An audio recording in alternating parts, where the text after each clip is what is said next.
Aix-les-Bains et autour du lac du Bourget, Radio Grand Lac, la radio de l'identité locale.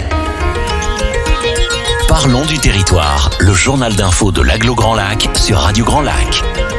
Bonjour à toutes et à tous, bienvenue sur Radio Grand Lac 92.1, radiograndlac.com pour cette émission Parlons du territoire, de notre magnifique territoire aixois, la ville d'Aix-les-Bains, bien sûr, ville à l'histoire riche et au paysage super, mais également tout le territoire autour du lac du Bourget, le territoire Grand Lac qui correspond au territoire de la communauté d'agglomération Grand Lac, née le 1er janvier 2017. Réunion, alors on en a parlé lors de la première émission avec le président Renaud Beretti, réunion de ce qu'on appelait alors la CALB, la communauté d'agglomération du lac du Bourget, de la communauté de communes du canton d'Albins et de la communauté de communes de Chautagne. Maintenant, donc, nous avons une grande agglomération de 28 communes, un peu plus de 75 000 habitants, donc c'est énorme.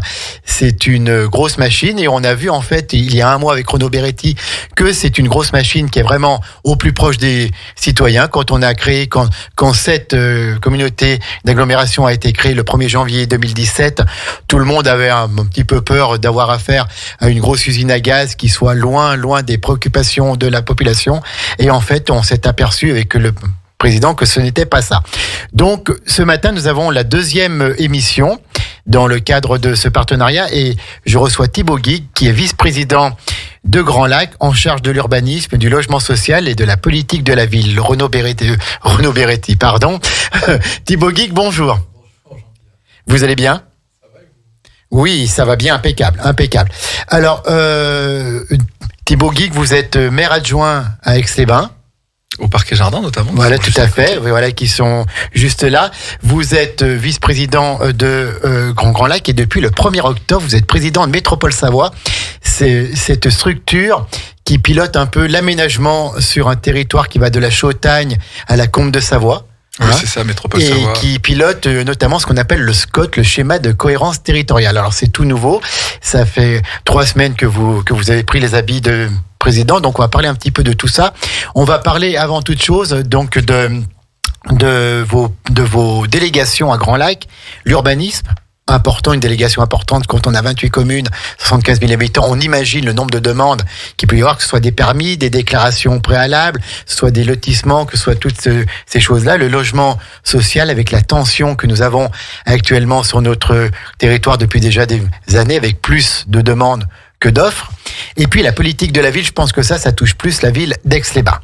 Au niveau urbanisme, alors qu'est-ce qu'on peut dire ? La compétence urbanisme de Grand Lac qui est vraiment une grande compétence et qui a dépouillé un petit peu les communes là. Alors je ne sais pas si on a dépouillé les communes, c'est en tout cas une dynamique nationale incitée par des documents législatifs de transfert de compétences qui invitent à constituer ce qu'on appelle des PLUI, c'est-à-dire des plans locaux d'urbanisme intercommunaux. On ne chôme pas à Grand Lac parce qu'on a décidé d'être une communauté d'agglomération, comme vous l'avez très bien rappelé au début de votre propos depuis le 1er janvier 2017, mais on a décidé en même temps de conserver 3 documents distincts d'urbanisme entre les 3 anciennes communautés de communes et communautés d'agglomération. Il y a donc 3 règles différentes sur Grand Lac. Une qui est historiquement la première, qui a été adoptée en 2018, qui est le PLUI de l'ancienne communauté de communes de l'Albanais, qui concerne donc les 3 communes, puisque entre Lac, on a réuni un certain nombre 6 entre elles. C'est ça. Et puis donc les communes de Saint-Ours et de La Biole. Nous allons démarrer d'ailleurs dans quelques semaines la 2e modification de ce document d'urbanisme donc adopté il y a 4 ans. Donc ce sont des documents que l'on peut modifier, que l'on peut réviser, mais ça demande quand même des procédures très lourdes. Alors c'est des documents qu'on peut modifier et quand on les révise, si vous me permettez, on y reviendra un petit peu tout à l'heure, parce qu'il va y avoir une petite particularité juridique le jour où on va décider de réviser un de ces 3 documents. Le deuxième, c'est le PLUI de l'ex-CALB, qui est lui très dynamique, qui fait l'objet d'une révision allégée en ce moment, d'un projet intégré pour le logement, sur le projet dit des termes nationaux d'Aix-les-Bains, et qui fait l'objet également d'une modification. Oui. On a également, donc ça c'est le PLUI ex-CALB, adopté lui à l'automne 2019. Et puis, nous avons adopté cet été 2022, au mois de juin, le PLUI de la Chautagne, qui lui alors était en travail depuis plus de 5 ans, qui est un PLUI tout beau, tout neuf, et qui commence à entrer en application, et qui fera l'objet d'une première modification, l'entame d'une réflexion d'une première modification à peu près dans 18 mois. Donc c'est beaucoup de travail parce que finalement c'est des règles différentes à chaque fois, donc une espèce de jonglage permanent pour les instructeurs des permis de construire qui sont à Grand Lac. La signature de l'autorisation des permis demeure aux communes. C'est une compétence communale. Par contre, l'instruction est faite à Grand Lac. L'instruction est faite à Grand Lac. En fait, Grand Lac rend un avis technique parce que l'épaisseur des règles, c'est la logique de l'état dans lequel nous vivons. Tout à fait. Particularité, vous savez que si on prend les différents codes tels qu'ils étaient il y a 40 ans et qu'on les prend aujourd'hui, la pile serait 10 fois supérieure. C'est ce qu'on voit avec le code Napoléon de 1804 où en 3 mots on peut dire quelque chose et maintenant les mêmes 3 mots ça prend en 5 paragraphes. Oui, et si c'est pas 6. Si c'est pas 6. Et on a une difficulté parlementaire de réforme de tout ça qui est annoncée depuis des années qui se fait pas, et donc l'urbanisme n'est pas étranger à ça. Puis finalement d'une certaine manière nous on en rajoute puisqu'on vient mettre des règles, et comme je le disais, des règles qui sont différentes d'un territoire à l'autre. Alors ce qu'il faut comprendre et qui est un enjeu fondamental, c'est que la loi nous oblige, lors de la prochaine révision d'un de ces 3 documents, à n'en faire qu'un seul à l'échelle de l'ensemble de Grand Lac. D'accord. Comme ça existe par exemple aujourd'hui sur la métropole de Chambéry, qui a un seul document pour les Bauges, pour Vimines, ou pour Chambéry, Barbera, Laravoir. Donc on est bien en train de comprendre, actuellement il y a 3 PLUI, donc plans locaux d'urbanisme intercommunaux, et donc il va falloir en faire plus qu'un. Il va falloir en faire plus qu'un. Après, on n'a pas non plus un fusil pointé sur nous pour nous obliger à le faire rapidement. On peut prendre notre temps parce que, comme je le disais, il y en a un qui a été adopté en 2018, un en 2019, un en 2022. Ce type de document est prévu pour une durée de vie de 10 à 15 ans. On va donc être plus proche d'une durée de vie de 10 ans pour celui de l'Albanais. En gros, on a un travail à faire sur la fin de ce mandat, donc d'ici 2026, pour commencer à essayer de trouver des critères en commun. On est en train par exemple de travailler pour faire que les hauteurs de clôture soient identiques dans les règlements, pour commencer à essayer de gagner du temps, parce que le jour où ça va arriver, je ne sais pas si j'aurai le bonheur d'être encore en responsabilité donnée par le président de Grand Lac sur ce sujet, mais je sais pas si je vais le souhaiter non plus, parce que ça va pas être une mince affaire que de réunir ces 3 documents qui aujourd'hui ont des philosophies qui sont quand même pas exactement les mêmes. Il faut dire que la diversité des territoires et toutes les problématiques que vous avez parfaitement évoquées au début est complexe. Le logement social, ça se traite pas pareil à Aix-les-Bains, à Entrelacs ou à Ruffieux. Quoique ça se traite de plus en plus pareil entre Lac et Aix-les-Bains, parce que les contraintes deviennent de plus en plus importantes sur ce territoire-là. Mais par contre, à Ruffieux, le maire, il a du mal à faire venir les bailleurs sociaux. Tout à fait. En Chautagne ou dans les Bauges, on a les mêmes problèmes. Exactement. Bien sûr, ou dans l'avant-pays. Revenons un peu à l'urbanisme. Donc, vous êtes président de Métropole Savoie qui pilote ce qu'on appelle le SCOT, le schéma de cohérence territoriale, qui s'impose à tous les PLU, ce qu'on appelait avant, les POS et tout. Comment est-ce qu'on établit un SCOT sur un territoire qui va du Rhône et de Meaux-Châteaufort à Saint-Pierre-d'Albigny, quoi? Oui, et puis même la vallée des Huiles. La vallée des Huiles et tout, ouais. Donc c'est de la diversité. En gros, c'est ce qui donne les grandes lignes de l'urbanisme pour les 20 prochaines années. Déjà, on peut recadrer clairement ce territoire. C'est le territoire de Grand Lac, de Grand Chambéry et de Cœur de Savoie. Donc, il contient aussi l'intégralité des Bauges savoyardes, je dirais, à l'exception de celles qui sont rattachées à l'activité d'Albertville. Mais finalement, elles sont essentiellement celles-ci en coteau, parce qu'elles n'ont pas d'accès direct routier vers la vallée. Et on va jusque de l'autre côté, puisque vous savez qu'on a une nouvelle commune, on parlait d'Entrelacs sur le territoire, qui s'appelle Porte de Savoie, qui a la particularité de réunir les 2 PNR, la Chartreuse et les Bauges, puisque elle prend l'ensemble de la vallée entre Francin et les Marches d'un côté. Donc voilà, c'est un territoire extrêmement extrêmement divers, vous l'avez bien dit, avec de la ruralité, du périurbain et du très urbain, le centre de Chambéry, le centre d'Aix-les-Bains, avec des contraintes qui sont pas les mêmes. Je veux dire, vous regardez le prix de l'immobilier à Aix-les-Bains, vous regardez le prix de l'immobilier dans la Combe de Savoie, entre Saint-Pierre, d'Albigny et Montmélian, les contraintes sont pas les mêmes, donc les enjeux sont pas les mêmes.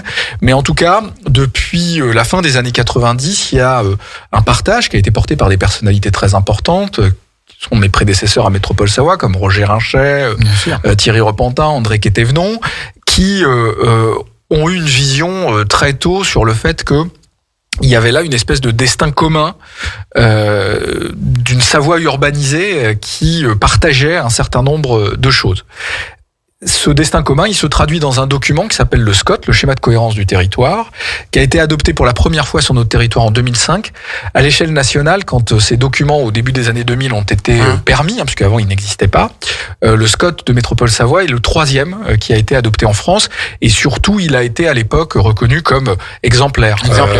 Dans les années qui ont suivi, jusqu'au début des années 2010, ce SCOT était enseigné dans les grandes écoles d'urbanisme, dans les grandes écoles d'aménagement du territoire et en sciences politiques. Il gère à la fois les questions d'urbanisme en termes d'aménagement du territoire, mais aussi des questions de mobilité qui sont des questions conséquentes, des questions d'organisation commerciale, c'est-à-dire où on peut mettre des grandes surfaces, et puis les routes aussi, les axes, les axes et la question des transports en commun et des mobilités. Nous sommes en ce moment, par exemple, dans une étude qui est inscrite qui est la conséquence de ce qui est inscrit dans le SCOT, qui a été adopté en février 2001 par nos prédécesseurs. Et cette étude, c'est une étude pour construire ce qu'on appelle un RER cadencé. On n'a pas de mot plus joli aujourd'hui, entre Montmélian et Aix-les-Bains. L'idée que des trains pourraient circuler toutes les 15-20 minutes et rajouter des arrêts. Aujourd'hui, on a Vivier-du-Lac, Grésy-sur-Aix.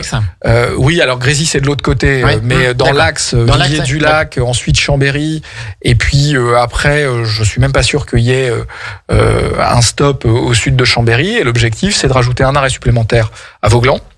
D'en rajouter également un aussi du côté de Chignin, avec l'idée de mieux pouvoir permettre cette circulation nord-sud qui est quand même de plus en plus contrainte. Pour ceux et celles qui prennent la VRU, particulièrement aux heures de pointe le matin, ils constatent qu'une fois toutes les 2 semaines, un jour de travail, ils arrivent en retard au boulot parce que il suffit qu'il y ait quelqu'un qui perde un enjoliveur sur la VRU pour créer une heure de bouchon, tellement elle est saturée.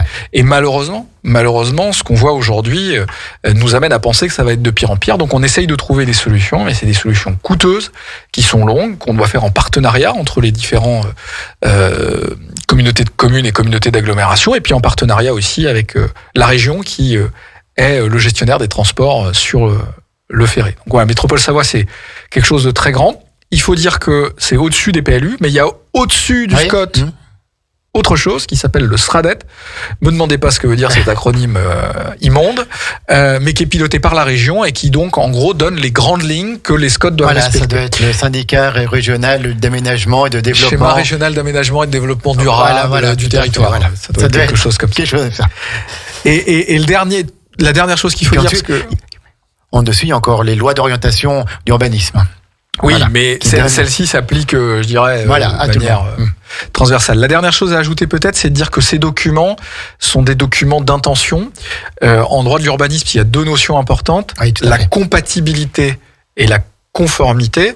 Quand on est conforme, on est exactement pareil, c'est le mot, on est conforme, c'est la même chose. Ces documents-là, ils attendent de la compatibilité, c'est-à-dire qu'ils permettent de la liberté. Il y a une marge de manœuvre quand même. Exactement. Et ça, c'est important parce que il s'agit pas de déshabiller ceux qui sont au quotidien à répondre à nos habitants, c'est-à-dire les maires, les adjoints aux maires, qui doivent avoir cette marge de manœuvre pour comprendre leur territoire. Ils le comprennent bien mieux que des gens. Moi, je ne peux pas sur ce territoire-là modestement connaître les contraintes des uns et des autres. Pour ça, il faut avoir de l'échange, il faut discuter, il faut faire confiance aux maires, qui restent l'alpha et l'oméga de la vie de nos territoires. C'est eux qui connaissent le mieux leur commune et il s'agit de leur faire confiance. Leur hameau, leur village et tout à fait. Quelles sont les grandes lignes en quelques mots de ce SCOT par rapport à l'urbanisme ou l'urbanisation de notre territoire Grand Lac. Quelles sont les volontés du SCOT ou les contraintes du SCOT? Le SCOT que nous possédons, donc adopté en février 2020, est complètement sur la lignée de ce qui a été proposé de manière extrêmement avant-gardiste par nos prédécesseurs dans le SCOT de 2005, qui est une forme, je crois, extrêmement intelligente de préservation de l'environnement et du cadre de vie. L'objectif numéro 1 a été de se dire, si demain on continue de construire sur notre territoire en nous étendant sur les surfaces agricoles et naturelles, nos coteaux, les piémonts du Revard, de la Croix du Nivolet, les collines de l'Albanais, qui forment ce paysage exceptionnel, qui font que celles et ceux qui sont nés ici ont envie de continuer à y vivre, et celles et ceux qui n'y sont pas nés ont envie de s'y installer. Et puis qui préserve aussi un certain tourisme vert aussi. Mais qui préserve aussi notre cœur d'attractivité. Nous sommes dans une ville dont l'histoire économique est depuis plus de 2000 ans profondément liée avec la nature. Ce qui a fait la richesse d'Aix-les-Bains, c'est des sources d'eau chaude. Oui. C'est la nature. C'est la nature. Donc, moi, j'appelle ça la préservation du patrimoine environnemental. On a un patrimoine environnemental exceptionnel, et ce qui guide Métropole Savoie, ce qui guide nos documents d'urbanisme, ici aussi, dans les PLUI, c'est de dire préservons ce patrimoine. Alors, la conséquence, c'est quoi? C'est que dans des endroits plus urbains, comme notre territoire, il est attractif, et il y a des gens qui veulent y venir, dans des territoires plus urbains, il faut qu'on soit capable de requalifier des endroits pour pouvoir accueillir des gens avec une certaine densité. On le fait à Aix-les-Bains dans des travaux qui ont lieu actuellement, par exemple au Bristol, ou l'opération qui est en train de s'afficher sur l'ancienne Poste. Voilà, la Poste, c'est un grand bâtiment, vous rentriez dedans, vous aviez je ne sais combien de mètres de hauteur de plafond. On peut très bien imaginer ce bâtiment en rez-de-chaussée avec des logements au-dessus, au même endroit, avec une volumétrie qui en plus va rester à peu près la même pour pas être trop choquante. Et c'est comme ça qu'on accueille les gens. Et ces gens-là, on les accueille pas en allant manger des terres arables à Saint-Giraud. Entre-Lacs, pardon. Entre-Lacs, ou à la Biole, ou à Saint-Offenge. Ou à la Biole, à Saint-Offenge, ou même au Bourget du Lac, ou en Chautagne. Dans le sud, ou en Chautagne. Et ça, c'est un enjeu fondamental. Alors, c'est un enjeu compliqué parce que cette densification, cette urbanisation, notamment l'histoire d'Aix-les-Bains, qui est une histoire pavillonnaire. Aix-les-Bains, c'est un petit centre-ville, en réalité, historique, qu'on retrouve à l'époque romaine. Alors, il y a des discussions. Est-ce qu'il y a une commune à l'époque romaine ou est-ce qu'il n'y a pas de commune? Peu importe. On sait en tout cas qu'au Moyen-Âge, elle est constituée autour de ce centre. Elle n'est pas au bord de l'eau. Ça, c'est une certitude. L'eau qui d'ailleurs monte assez haut. Il faut imaginer le square Alfred Boucher comme un grand marais. On est vraiment là dans des endroits très marécageux. Et des hameaux. Des hameaux qui sont le Cirose, la Fin, Puer, Saint-Sigismond. Et ces hameaux, dans la deuxième moitié du 19e siècle et dans la première moitié du 20e siècle, ils vont s'étendre en pavillonnaire jusqu'à rejoindre ce centre-ville. Oui. Et donc, on a un paysage, notamment entre lac et centre-ville, extrêmement ouvert de pavillons sur des parcelles relativement grandes, les unes à côté des autres. Et c'est sûr que si on commence à venir mettre de la densité là, on choque.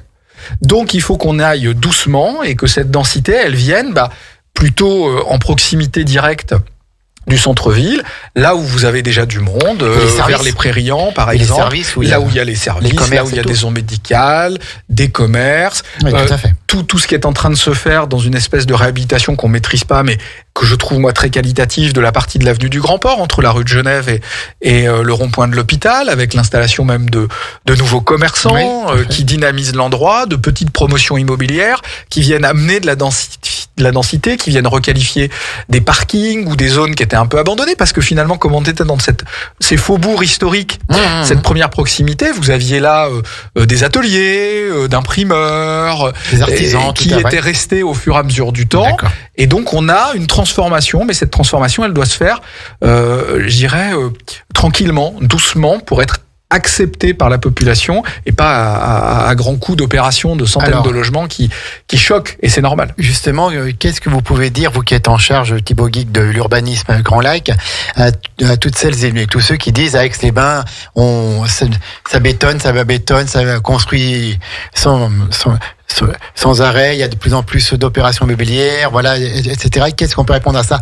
C'est aussi imposé aussi, justement, c'est la densification des centres-bourgs. D'abord, je leur dis que quand ils disent ça, ils ne mentent pas. Ce constat, c'est une réalité. C'est une réalité démographique, chiffrée. Voilà, la production de logements sur Aix-les-Bains en l'occurrence, mais sur l'ensemble de Grand Lac, correspond à plusieurs centaines de logements annuels nouveaux qui sont produits sur le territoire. La question, c'est quel regard on porte là-dessus. Souvent, quand cette remarque est faite, le regard il est plutôt négatif, en disant c'est pas bien, etc.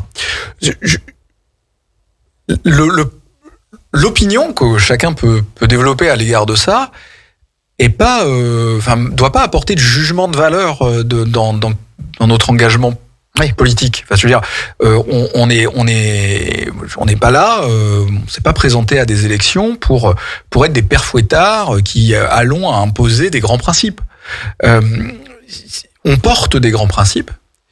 Et ces grands principes, si on les porte, je crois que les habitants les partagent. Mais la question, c'est comment on fait pour arriver à faire que, d'un point de vue opérationnel, c'est-à-dire concrètement, ces grands principes soient partagés et acceptés. Dit autrement, comment faire que ce constat de « on construit » soit moins un constat où on râle, et plus un constat où on accepte et où on potentiellement adhère. Quand on a l'opération qui est en train de se monter au boulevard des Côtes à Aix-les-Bains, la rénovation de l'hôtel thermal à Aix-les-Bains, je parlais de la Poste, je parlais du Bristol, j'ai aussi d'autres idées d'opérations en tête qui peuvent se faire sur des ténements qui sont aujourd'hui des ténements déjà artificialisés, où le sol est pas perméable complètement, qui sont pas qualitatifs, qui sont pas jolis, et qui sont à proximité directe des équipements, c'est une bonne chose. Donc dire déjà que nous on a agi, parce qu'on a entendu ça à Aix-les-Bains. On a entendu cette remarque. Et cette remarque, elle est juste. Elle est venue d'une problématique dans le mandat précédent. C'est que l'État a supprimé un indice qui s'appelait le coefficient d'occupation des sols. Le fameux COS. Le COS. Et que on n'a pas réagi immédiatement à supprimer. À mettre un outil de substitution à ce COS. Et donc, pendant ce temps-là, les fameuses parcelles dont je vous parlais tout à l'heure, de la maison sur 1500 mètres carrés, en fait, on pouvait, un propriétaire de ça pouvait imaginer y valoriser 30 logements dessus sans aucun problème. Et donc, imaginez bien un promoteur qui vient vous voir pour votre maison de 120 mètres carrés avec votre petit jardin et qui, à l'époque, devait vous proposer une somme de plusieurs millions d'euros parce que c'est ce que ça pouvait valoir. Bon, les propriétaires ont dit oui très vite. Et on a vu apparaître des choses qu'on n'a pas maîtrisées dans un tissu architectural, pavillonnaire, où sont sorties de terre des choses qui relevaient pas du tout du tissu pavillonnaire. Et ça, c'était pas acceptable. Donc, on a pris la décision de mettre en place un coefficient d'emprise au sol et de dire, notre politique à nous, c'est que si on doit construire, c'est d'abord dans ce centre-ville où on doit réhabiliter un certain nombre de choses, qui possiblement peut s'étendre un petit peu aussi dans sa première périphérie. On parlait de cette périphérie nord qui a encore quelques trous, quelques verrues, un ancien magasin de meubles qui a brûlé, un parking un peu désaffecté. Et là, il y a des potentiels. Là, il y a des solutions. Et ici, vous avez des gens qui habitent dans l'urbain, qui sont déjà vous avez au point de l'hôpital, un immeuble qui a 18 étages, je crois, qui est déjà haut. Donc vous pouvez amener de la densité, on montera d'ailleurs pas si haut, vous pouvez amener de la densité à cet endroit-là. Et la deuxième chose que je leur dis, c'est que même si j'entends que tout le monde souhaite sa maison individuelle, et je le respecte, et je le comprends, et je le vis. Je le vis personnellement, j'ai 35 ans, la constitution d'une famille, c'est un moment important d'un parcours de vie. Voilà. Moi, mes parents, ils étaient locataires du locatif social, c'est important dans ma vie personnelle, donc je comprends que ça le soit. Et mes amis autour de moi, il y en a pas un qui me dit je veux acheter un superbe appartement au centre d'Aix-les-Bains. Ça veut pas dire qu'il y a pas des gens qui ont mon âge qui ne rêvent pas de ça. On voit de plus en plus de gens qui viennent de Lyon, de Paris, qui sont très attachés à la chose urbaine et qui viennent s'installer en centre-ville de Lyon. C'est-à-dire qu'il faut d'Aix-les-Bains, il faut juste respecter le fait que plus de 75% des gens aujourd'hui, et c'est encore plus vrai sur notre territoire, attendent aussi ce parcours. Donc on doit être capable aussi de produire des petites maisons individuelles, mais d'accepter que la parcelle soit un petit peu plus petite, d'accepter de la mitoyenneté, de créer des parcours de vie et de se dire que la grande maison individuelle, c'est pas nécessairement une maison neuve, mais c'est plutôt un marché, et on voit que le marché, il fonctionne relativement bien, sur des prix coûteux malheureusement, mais relativement bien, avec des personnes âgées qui arrivent à 60, 65 ans, qui ont une grande maison, avec un grand terrain, compliqué à entretenir, les enfants sont plus là, oui, et qui vont donc vendre la maison et avec ceci s'acheter un bel appartement neuf de 90 mètres carrés dans le centre-ville. Avec une terrasse. Avec une terrasse qui leur permet d'avoir en plus 1 ou 2 chambres d'appoint pour faire un bureau et accueillir les enfants quand ils viennent avec les petits-enfants. Rester habiter ici, mais d'être à proximité directe des pharmacies,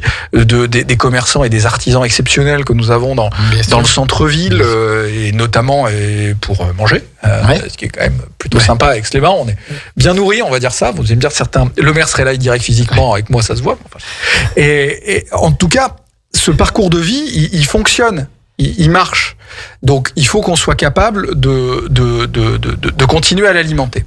Et donc, il faut qu'on arrive à trouver un équilibre, parce que ce qui attache chacun ici, c'est aussi cette nature, cette agriculture aussi, qu'on cherche à faire de plus en plus locale, à travailler les circuits courts, c'est dans le SCOT, c'est dans notre politique au quotidien. Vous recevrez sûrement Julie aussi dans cette émission, la maire de la Biole, Julie Novelli, en charge de l'agriculture, vice-présidente en charge de l'agriculture.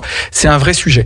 Et plus on densifie, plus on accueille de monde au milieu, là où il y a déjà du monde, et ben moins on vient gratter, moins on vient couper des arbres, tout à fait, pour faire vivre les gens. Donc il faut, voilà, une fois qu'on a dit tout ça, d'équilibre, en fait. C'est une question d'équilibre. L'urbanisme est une question d'équilibre. C'est une question d'équilibre, et c'est une question d'équilibre à laquelle il est pas simple de répondre, et on prétend pas en avoir une forme de réponse absolue et parfaite, et tout ça est très compliqué, d'autant plus que on est soumis à un marché immobilier qui va très très vite, très très vite. Alors que quand vous voulez modifier, il y a une pression foncière énorme. Quand vous voulez modifier un document d'urbanisme, il vous faut 18 mois avec des procédures à rallonge, l'État qui vient vous donner 14 avis, des recours et tout, voilà. Donc c'est un enjeu difficile qu'on essaye de faire dans le sens à la fois de la préservation de notre patrimoine naturel et puis aussi des intérêts des habitants. Il nous semble que les deux sont très largement partagés. Merci Thibaut Guigues. On va faire une pause musicale et puis ensuite on parle un petit peu du logement social sur notre territoire de Grand Lac. On est toujours en direct sur 92.radiograndlac.com. C'est Parlons du territoire, c'est le journal de l'agglo Grand Lac qui est notre partenaire. À tout de suite. Plongez dans le grand bain de la vie locale avec Radio Grand Lac sur 92.1. Parlons du territoire, le journal d'info de l'agglo Grand Lac. Le journal d'info de l'agglo Grand Lac qui continue avec Thibaut Guigues, vice-président de Grand Lac en charge de l'urbanisme, de logement social et la politique de la ville. Thibaut Guigues qui est également président de Métropole Savoie et maire adjoint à Aix-les-Bains.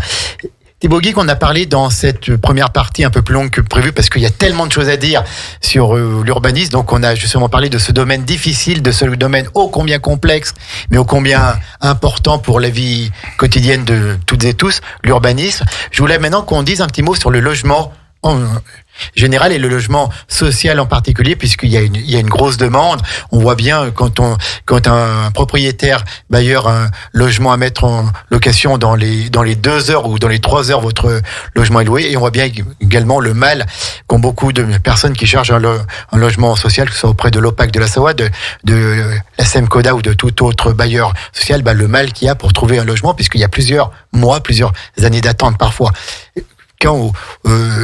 Où en est-on à Grand Lac par rapport à cette politique du logement et du logement social en particulier ?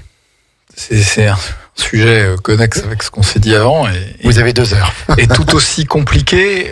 Pour bien le comprendre, si vous me permettez, il faut recontextualiser les obligations légales.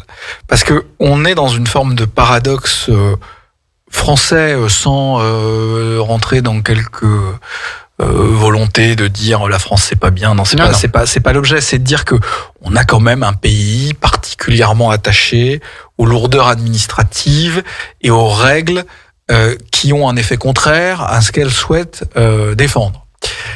Aujourd'hui, oui, on a des problématiques de logement social sur notre territoire. C'est une évidence et le nier serait mentir. Ceci étant, on a aussi des communes, celles qui ont les obligations légales. Sur Grand Lac, elles sont 3. Le Bourget-du-Lac, Grésy-sur-Aix et Aix-les-Bains. Entre Lacs, peut-être demain, il y a une question qui est en cours. Grand Lac a demandé une dérogation pour Entre-Lacs, notamment liée à sa difficulté d'accès en termes de transport. Mais cette dérogation, on a déjà un doute pour cette session, mais on ne peut être sûr qu'à partir de 2026, Entre-Lacs devra aussi remplir cet objectif, 25% de logement social sur le parc existant, pas sur la production. C'est 25%. Oui, alors c'est 20 ou 25 en fonction des territoires. Chez nous, c'est 25. On pourrait réussir à redescendre à 20, mais je ne vais pas vous rentrer dans ces détails-là, parce que on est là aussi dans le sommet administratif, c'est-à-dire que l'administration nous pose 2 conditions différentes, qui sont complètement connectées l'une à l'autre, mais par contre, elles comptent pas les choses de la même manière des 2 côtés. Donc résoudre l'un parfois empêche de résoudre l'autre. Tout ça c'est pendu à Paris, c'est voilà. Oui, complètement. D'accord. C'est Bercy, c'est tout ça. La dernière grande loi sur le SRU, celle qui met 25%, on s'engage un peu en politique pour faire de la politique. Vous me pardonnerez, Jean-Pierre. Elle s'appelle la loi Duflot. Ça dit beaucoup de choses de son état d'esprit. Et donc, disais-je, aujourd'hui, ces objectifs-là, les communes, elles ont envie de les remplir. Aix-les-Bains est passé de 13% à plus de 20% de logement social ces 10 dernières années. Et il faut saluer ceux qui ont porté ça, Dominique Dor, Corinne Casanova aussi, qui étaient là, parce que interroger les Aixois, ça ne se voit pas. Vous avez des endroits où vous pouvez monter d'un coup de 20% de logements sociaux parce que vous avez fait des tours à l'époque, parce que ici, ça se voit pas. Et on a même fait mieux que ça. On a tombé 4 fois 75 logements dans le cadre de l'arrêt. 4 fois 75 logements sociaux pour ne reconstruire que des logements non sociaux, pour l'essentiel. Donc vous parlez du secteur de la faim. Je parle du secteur de la faim. Donc, Aix-les-Bains l'a fait de manière vraiment exceptionnelle pour arriver à cet objectif de 20%. Quand il y est arrivé, on lui a dit c'est plus 20, c'est 25, c'est cadeau, c'est offert pour vous. Donc on continue. Le Bourget-du-Lac a aujourd'hui une politique extrêmement offensive sur la question, avec notamment un projet de logement étudiant, parce que j'ai discuté encore avec le maire du Bourget avant-hier, il m'expliquait quelque chose qui est assez symptomatique de ce qu'est la réalité des marchés de l'habitat. C'est-à-dire qu'en fait, on a un marché du logement, mais en réalité, on a plein de marchés. Vous avez un marché du locatif social, avec une offre, une demande. Vous avez un marché de l'achat. Vous avez un marché de l'achat de l'ancien, un marché de l'achat du nouveau. Vous avez pas le même marché quand vous cherchez une maison vue sur lac à Puny-Châtenot que quand vous cherchez un appartement au Vivier du Lac. En fait, il y a plein de choses différentes qui s'imbriquent. Et parfois, le dynamisme de certains pose problème sur les autres. Le maire du Bourget-du-Lac, il veut absolument faire des logements étudiants avec le Crous. Oui, bien sûr. D'abord parce que ça lui rapporte. D'abord parce que ça lui rapporte des logements sociaux, mais parce qu'ensuite il dit aujourd'hui, et ceux qui nous écoutent, qui ont des jeunes qui sont étudiants là-bas, ou ceux comme moi qui ont encore la mémoire de se rappeler quand il y a quelques années ils allaient bringuer avec quelques amis qui étaient à Technolac. Moi, j'ai pas fait mes études ici, mais quand on se retrouvait chez quelqu'un qui habitait là-bas, on se retrouvait pas dans un logement étudiant. Non, on se retrouvait pas dans un logement qui est dans Technolac. Bien sûr. On se retrouvait dans un appartement du centre-bourg du Bourget ou dans un morceau de maison découpé en appartement du centre-bourg du Bourget, qui sont pas faits pour le logement étudiant. qui sont d'abord faits pour accueillir les familles qui aujourd'hui trouvent pas de place, qui sont d'abord faits pour accueillir les jeunes couples qui se mettent ensemble et qui auraient les moyens de se payer ce 500-600 euros par mois et qui aujourd'hui ont pas accès à ça parce que il y a tellement de concurrence. Donc, c'est des vases communicants, en fait, en permanence sur lesquels on doit intervenir. Donc, le Grésy-sur-Aix aussi, avec tout le projet de la Sarah qui est en train de se faire par le nouveau maire, Florian Maître, très orienté sur ces questions-là. Donc tout le monde fait le nécessaire, tout le monde joue le jeu, mais l'État, on n'est pas au 25%, il rajoute une contrainte. Voilà. Et puis il y a autre chose. Oui, on a un problème de logement social.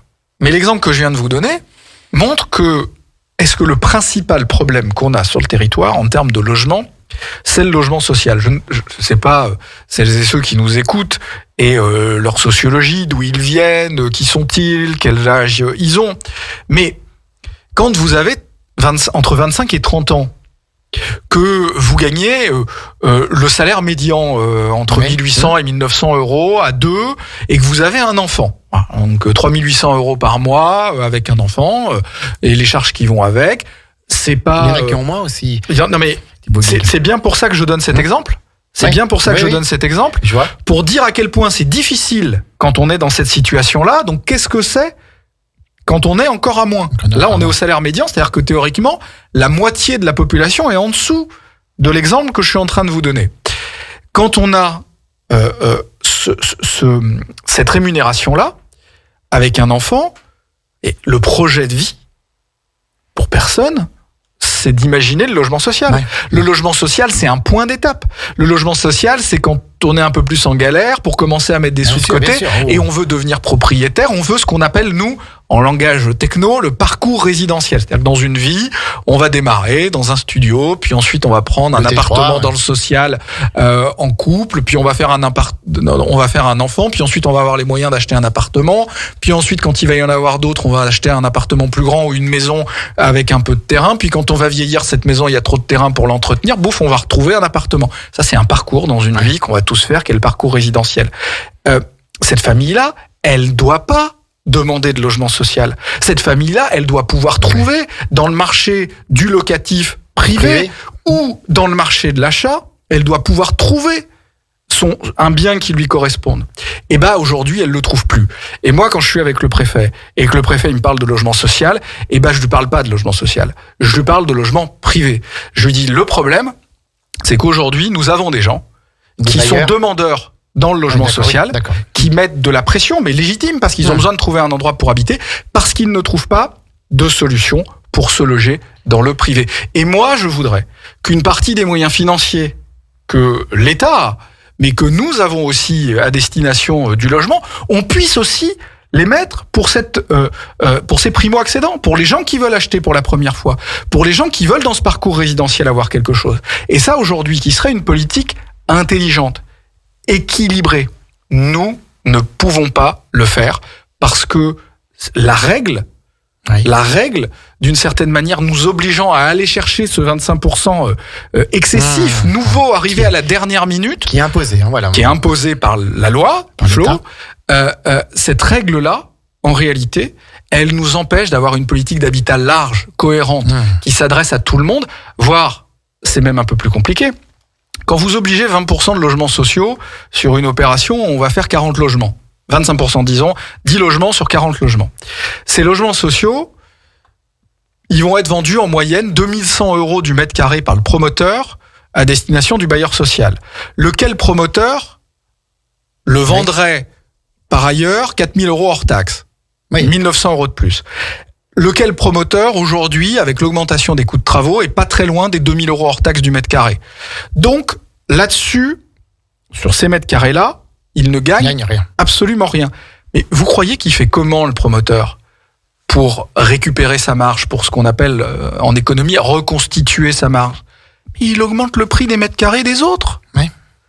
Donc, en fait, quand on oblige à faire 20-25% de logement social, on participe à augmenter les prix et à rendre l'accès aux familles, aux jeunes ou à ceux qui ont des rémunérations plus compliquées, qui n'ont pas d'héritage, qui n'ont pas d'apport, qui plus est en ce moment avec l'augmentation des taux d'intérêt, on favorise que ça soit plus compliqué.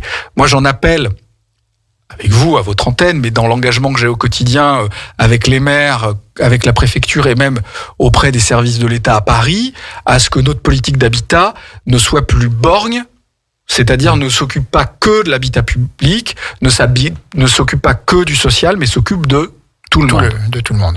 Merci Thibaut Guigues. On va finir cette émission avec juste 2 mots sur la 3e partie de votre délégation à Grand Lac, qui est la politique de la ville et notamment la rénovation urbaine dans le quartier de Marlioz. Qu'est-ce que vous pouvez nous dire en 2 mots ou en 3 mots sur le quartier de Marlioz et la rénovation urbaine mise en place avec l'État notamment? De dire que ça avance. Oui. C'est un quartier donc en rue qui bénéficie d'un... En rue, donc ANRU.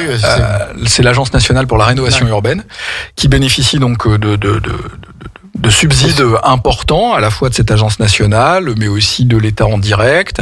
Grand Lac met un peu de sous. La ville va faire un certain nombre de travaux qu'elle va payer de sa poche, notamment sur les voiries ou sur les équipements publics. Et puis l'OPAC, très gros partenaire, c'est l'OPAC qui a pour l'essentiel... Par Luc Berthoud. Exactement, le maire de la Motte-Servolex, vice-président du département.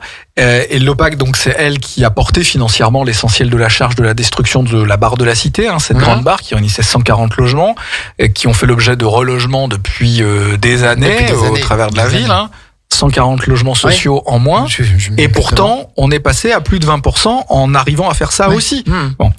On a également les bâtiments qui demeurent, qui sont actuellement toujours financés par l'OPAC en cours de rénovation. On supprime dans les salles de bain des baignoires qui sont pas toujours efficaces, avec une population qui habite ici, qui est très heureuse d'habiter là, donc vieillissante aussi, pour remplacer par des douches.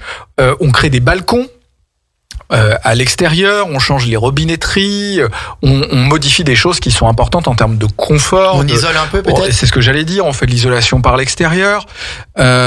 Donc le projet est en cours. Vous avez également un bâtiment tout neuf qui va accueillir le déplacement de la supérette, avec une nouvelle supérette toute neuve qui va se mettre en place, là, qui est en cours de construction. La ville va construire une placette qui va réunir ce bâtiment avec l'école, dont l'entrée va donner directement sur cette placette et sur le boulevard de la Roche-du-Roi. Ça a été anticipé dans les travaux de l'école, qui a fait l'objet de plusieurs millions d'euros d'investissement par la municipalité à cheval sur la fin du mandat précédent et celui-ci. On va construire également une placette pour accéder un peu sur le haut. Voilà. Ça reste un projet long qui verra la fin de son histoire en 26, 27, 28, mais c'est un projet important pour la ville d'Aix-les-Bains qui doit représenter aujourd'hui dans notre PPI, je le dis à la volée comme ça, et toutes mes excuses, le plan pluriannuel d'investissement.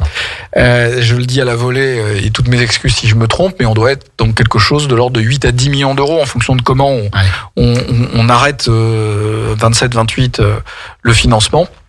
Donc c'est un projet lourd, structurant pour notre territoire, dans un quartier qu'on a besoin. La particularité, et permettez de finir là-dessus, c'est que quand on avait interrogé les habitants de ce quartier, à plus de 90%, ils disaient oui, il faut rénover, oui, il faut réhabiliter, mais à plus de 90%, ils disaient aussi, moi je veux rester habiter ici, c'est un endroit exceptionnel. Donc cet endroit exceptionnel, on va le requalifier, et on a même la chance de pouvoir avoir obtenu une dérogation de l'État pour y remettre du logement social, dire que ces gens qui ont dû partir auront la perspective de pouvoir potentiellement revenir dans ce quartier où ils aimaient tant habiter. Donc encore de gros chantiers en urbanisme, Grand Lac, en logement. Thibaut Guigues, donc vous êtes vice-président de Grand Lac, maire adjoint, président de Métropole Savoie. Vous êtes par Mons et par Vaux du matin au soir. Comment est-ce que vous faites pour avoir cette énergie et vous carburez à quoi? Quelles sont vos passions quand vous n'êtes pas dans vos fonctions d'élu pour tenir le coup comme ça? On sort de la discussion sur le territoire, mais je vais vous répondre. D'abord dire que c'est un engagement qui nécessite aussi des sacrifices professionnelle, et donc aujourd'hui mon activité professionnelle est quasiment nulle. Elle existe encore un petit peu parce que y a une maison à payer, comme tout le monde, voilà, des traites et des obligations. Mais après, pourquoi on fait ça d'une certaine manière? Parce que pour la plupart d'entre nous, Tu vois, toujours l'image de celui qui fait de la politique. Là, j'entends, on a augmenté le point d'indice. Et les députés, ils gagnent 250 € de plus. Oui, non, mais l'indemnité des députés, dites-vous bien que sur votre territoire, il y en a pas beaucoup qui ont cette indemnité-là. Voire elle est 3 fois plus faible au total, même quand on a plein de choses de partout qu'on cumule, comme on dit. Donc on vit pas grâce à la politique. C'est pas vrai, ça. Ça, c'est du populisme. Et donc pourquoi on fait ça? On fait ça parce que on est aussi convaincu qu'on a une forme de responsabilité, mais que cette responsabilité, comme je le disais tout à l'heure, c'est pas j'ai envie de faire ça, j'ai gagné une élection. D'abord, je me fais pas d'illusions non plus. Les gens ils ont voté Renaud Beretti. Et on avait un projet, on l'a construit ensemble, mais Thibaut Guigues, ils savent pas qui c'est pour la plupart d'entre eux, et leur problème c'est pas ça, leur problème c'est ce qu'on fait. Bon, donc déjà il faut avoir cette humilité de savoir pourquoi on est là et de se dire que la responsabilité qu'on a, et si on est venu, c'est que on estime qu'on est capable aussi dans l'engagement, dans le temps qu'on mobilise, de relever ça. Donc ceux qui sont pas contents, comme dirait Dominique Dore, il disait souvent ça, ceux qui sont pas contents, ils ont qu'à se présenter aux élections et vouloir le faire aussi. Avant ça, ils peuvent aussi venir nous voir, échanger, discuter, être à l'écoute, parce qu'à nouveau, on n'est pas les représentants de nous-mêmes. On est les représentants de celles et ceux qui vivent ici et qui nous ont donné mandat pour gérer le territoire. Merci beaucoup Thibaut Guigues pour cette deuxième édition de Parlons du territoire, le journal de l'Agglo Grand Lac. On retrouvera donc un nouvel invité le dernier jeudi du mois de novembre.